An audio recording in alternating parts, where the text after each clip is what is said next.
আলহামদুলিল্লাহ, মহান আল্লাহ রব্বুল আলামিন আমাদেরকে আজকে পবিত্র ঈদুল মিলাদুন নবী সাল্লাল্লাহু আলাইহি ওয়াসাল্লামের উপলক্ষে আমাদেরকে আজকে আল্লাহ রব্বুল আলামিন আমাদেরকে আশা এবং বসার তৌফিক দান করেছেন।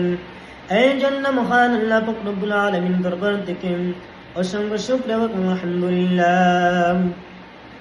মুআজ্জিন کرام, আমি আপনাদের সামনে আজকে একটি আয়াত তেলাওয়াত করেছি। আল্লাহ পাক রব্বুল আলামিন বলেন যে কিরামান কাতিবিনা ইয়ালামুনা মা তাফআলুন ইন্নাল আবরারা লাফি নাঈম ওয়া ইন্নাল ফুজ্জারা লাফি জাঈম। কিরামান কাতিবিন, ও যুবক মুসলমান ইমানদার, আজকে বড় লোকের বাড়িতে দেখেন সিসি ক্যামেরা লাগাই মুসলমান ইমানদার, দোকান পাটে সিসি ক্যামেরা লাগাই যুবক। আল্লাহ বলেন যে কিরামান কাতিবিন, আমি তোমাদের মতো নই, আমি আল্লাহ রব্বুল আলামিন আমি ওই তোমাদের কাদের ভিতরে তোমাদেরকে সিসি ক্যামেরা দুইটি ফিটিং করে দিয়েছি।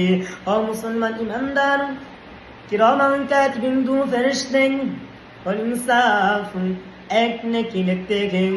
ও মুসলমান ইমানদার, এইটা মানে কি? কিরামান কাতিবিন দুইটি ফেরেশতা, ওই দুইটি ফেরেশতা ইনসানের দুইটি কাদের মাঝে আছে। একটা আছে এক নেকি লিখতে গেন। তুমি কি আল্লাহর কামে লিপ্ত আছো নাকি না? তুমি কি শয়তানের কামে লিপ্ত আছো নাকি না? ও মুসলমান ইমানদার, আবার বলেন যে আমার এক বদিন, ও মুসলমান ইমানদার, তুমি যে বদ আমল করতেছ, ওই বদ আমল করার এটা লিখতেছে। ও মুসলমান ইমানদার ভাইয়ের আমার, ও আমার যুবক মুসলমান ইমানদার, এক নেকি লিখতে গেলে কি খিতাম? আল্লাহর ইবাদত করতেছ, আল্লাহর ইবাদত করতেছ, তুমি নামাজ পড়তেছ, রোজা রাখতেছ, হজ করতেছ। ও মুসলমান ইমানদার, আল্লাহর পথে চলতেছ। ও মুসলমান ইমানদার, এইটা হইছে তোমাদের এক নেকি দেখে। দান সদকা করতেছ, তুমি যাকাত দিতেছ মুসলমান ইমানদার। আর এক বদি অর্থ কি? আল্লাহ পাক রব্বুল আলামিন বলেন যে ইন্নাল আবরারা লাফি নাঈম ওয়া ইন্নাল ফুজ্জারা লাফি জাঈম।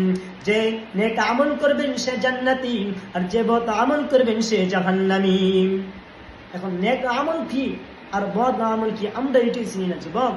আরে মুসলমান ইমানদার, মোবাইলের ভিতরে আপনি জিনা দেখতেছেন, বেবিচার দেখতেছেন, নাফরমানি করতেছেন, এইটা আপনাদের এই এক নেকি লিখতে হে না মুসলমান ইমানদার, এইটা হলে এক বদি লিখতে হে। এখন আরে যুবক, তুমি আল্লাহর এখানে নাই, তুমি আরে যুবক তুমি শয়তানের কাজে লিপ্ত তুমি। আরে যুবক, আল্লাহ বলেন যে বান্দা তুমি আমার কাছে চাও, আমি তোমাকে মাফ করে দেব। ও মুসলমান ইমানদার, দেখেন বর্তমানে একটা বিচারে গেলেন, চেয়ারম্যানের কাছে যাই, মেম্বারের কাছে যাই, এমপির কাছে যাই, মন্ত্রীর কাছে যাই। ও যুবক মুসলমান ইমানদার, মাফ করে দেন, মাফ অপরাধ হইলে মাফ করে দেন। আরে যুবক, আল্লাহ বলেন যে যখন আমার বান্দারা যদি মাফ করেন, আমি আল্লাহ কি জন্য দয়াল আল্লাহ, আমি কি জন্য মাফ করব না?